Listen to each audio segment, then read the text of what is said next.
மாணவர்களே, இப்போ நம்ம வீட்டு பாடம் எழுதிட்டு வந்ததுல கௌசிகா செலக்ட் ஆயிட்டாங்க. அவங்களுக்கு கிளாப் பண்ணுங்க.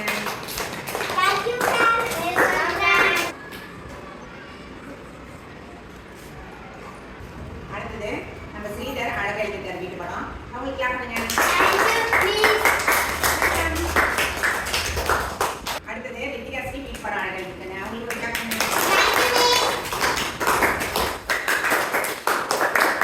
அடுத்தது நம்ம ஜென்சிகா வீட்டு பாடம் அழகா எழுதிட்டாங்க.